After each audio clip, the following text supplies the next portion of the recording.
We'll go ahead and get started with our post-qualifying press conference. We're now joined by the pole sitter for Sunday's AAA Texas 500, Matt Kenseth, driver the number 20 Dollar General Toyota. Thanks, Gary. It's his first pole at Texas Motor Speedway, qualified with the speed of 199.299 miles per hour. Talk about the speed that everybody was finding there this evening. I know Tony broke 200 miles per hour. Yeah, it's crazy fast. So, it's been a while since I paved the track, and the asphalt is very worn and abrasive and all that stuff. And it just amazes me every time you qualify here how fast you can run, especially when it cools off a little bit, and the grip level there is, especially being on 3-cycle tires. So yeah, it's incredibly fast. I mean, it's amazing you can go around there with that much throttle in a cup car for sure. We'll go to other questions. We'll start with Reed, and then we'll go to Tom. Reed Spencer with NASCAR Wire Service. Given the abrasiveness of the track, why does it not fall off more than it does? For qualifying, I don't know. For the race, that's pretty good fall off. But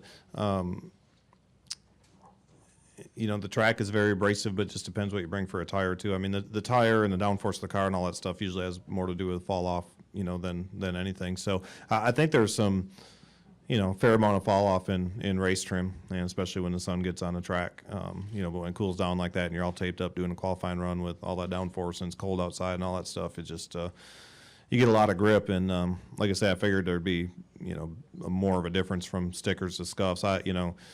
We haven't qualified that good this year, most of the year. So I mean, I run as hard as I can run every single round. There's some of those guys I think that have been real fast that probably don't give it their all the first round because they know they can make the top 24. So it's hard to gauge on their fall off. But for me, all three of those laps were all I could get. We'll go Tom, Jeff, and then Jim. Hi, Matt. Tom Jensen, Fox Sports 1. Congratulations on the pole. We always hear track position is so critical at all these tracks. Where does it rank here at Texas, given the fact that this is a pretty long race and the groove does move around a lot? Yeah, I mean, 500 miles is a really long race. Depends how your car is handling. Obviously, the better your car handles, the less important, track position is, and the easier it is to overcome, being in the back. But it is certainly important everywhere, with this aero package and how close all the cars are the same speed. When you look at the qualifying speeds, it amazes me how close they are the same speed.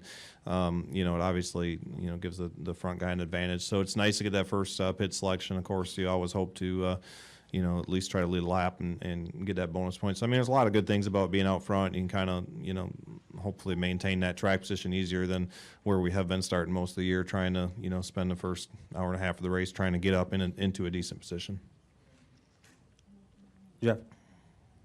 Jeff Gluck from USA Today.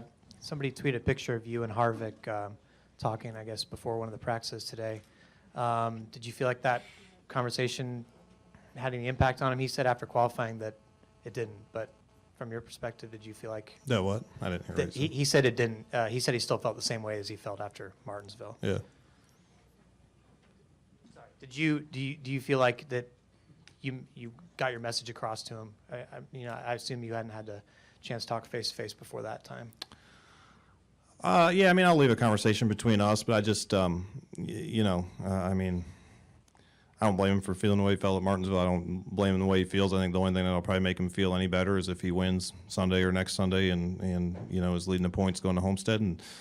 And honestly, that's the only way I'll feel any better about it either. So, it was I've already been through this, but it was a mistake on my part. Still, this day, I don't know exactly why the car got wheel hopping and how I got in a corner like that, or why I did and why I lost control of my car. And so anyway, I just I've been feeling rotten all week about it. And I still feel rotten about it, and there's really nothing I can do to fix it. But I just felt like I needed to at least go have a conversation with him. We've got along well for quite a few years and raced together well for a lot of years, and I just felt like I wanted to go have a conversation with him. That's all. We'll go Jim, Mark, Drew, and then Lee. Jim Uttershaw, Observer. When Jimmy was in here earlier, he said if Matt is on the pole, then we're all in big trouble on Sunday for the race. Given how you guys have been this year on these type of tracks, is it still kind of an open question as to what Sunday might look like for you guys?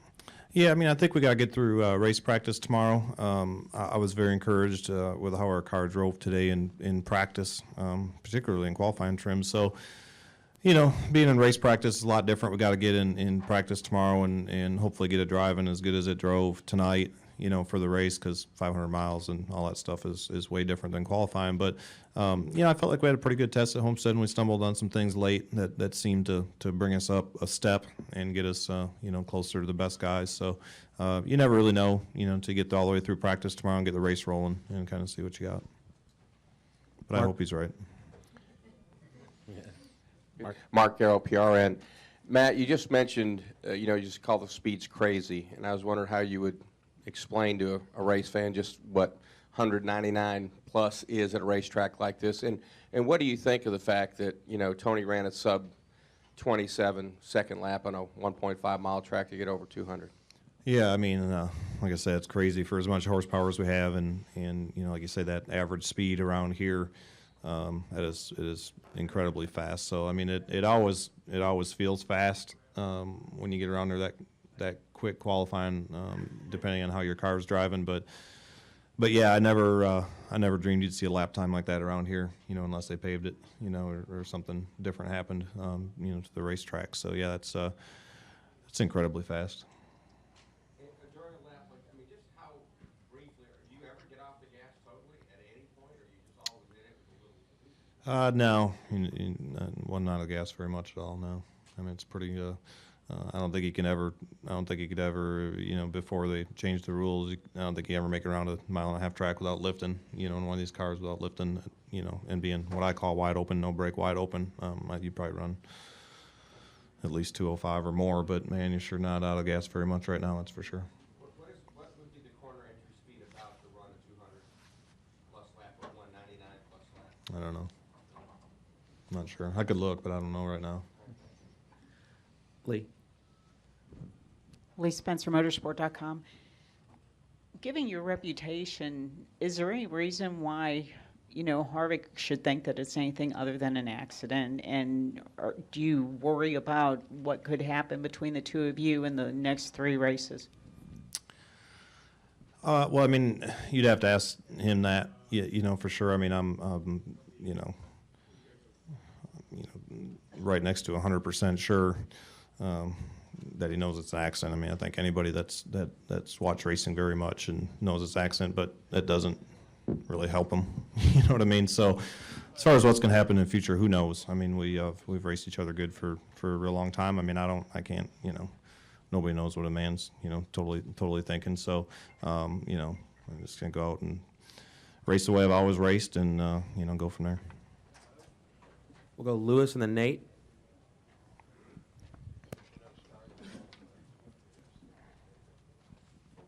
Louis Frank of Reuters.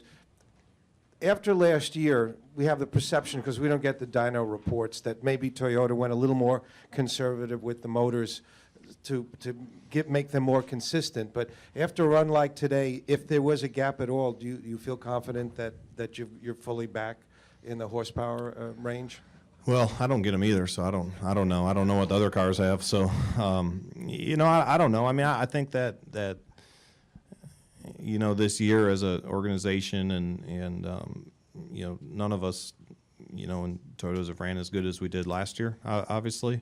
And, you know, when that happens, I don't think you can ever point it to just one thing. I think it's you know, a little bit of everything, and we've been working on everything, trying to get better. I think TRD's made some nice progress of getting the engines better. I think JGR's been getting the cars better and the bodies better and the setups better. I mean, I think you're always trying to improve everything.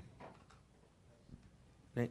Nate Ryan, USA Sports. Matt, you've talked this year about how the team has kind of struggled to figure out qualifying. I know some of that's car, but some of that seems like it's strategy too. Is tonight kind of indicative that you guys have caught on to it pretty well, and that you kind of, I don't know if you snookered everybody, but you played it just right in that last session? Oh, you'd like to think so. I mean, you always hope so, but I mean, this qualifying has been really strange for me. So when it first came about, I mean, I'm all about that, because I've always thought I've been a bad qualifier, and just to go do one lap and hit it perfect and be out there by yourself and all that, you know, it's hard. So I'm like, okay, well, you know, you'll get a few shots at it, and it's more like race conditions and stuff. It's going to be so much easier for me. And it's actually been just the opposite. You know, there's just so much going on all the time. And I think early in the year, especially, it was kind of, I don't want to say stressing me out, but kind of, because you're like, well, when do I go? When do I stop? When do I shut my motor off so I don't get hot? And, I don't want to pull it in front of that guy. You're always worried about all that stuff. So, Jason changed that on me, and I just do what he tells me now, and it's way less stress on me. Yeah, whatever he says, I'm like, you want me to go or wait? Go, okay. So, yeah, I mean, I don't know. I mean, you want to wait as long as you can. That last one for cool down time for the tires and all that stuff, but it's only 3.5 minutes left in 12 cars, and there was nobody on the track, and he thought that was a good chance to go in that extra minute. Probably wasn't going to make much difference. Certainly not as much as getting caught up in some dirty air. So, that was probably the right time for us to go. I don't know how much difference it made or if it made a difference either way, but it seemed like it was a good time. Stan?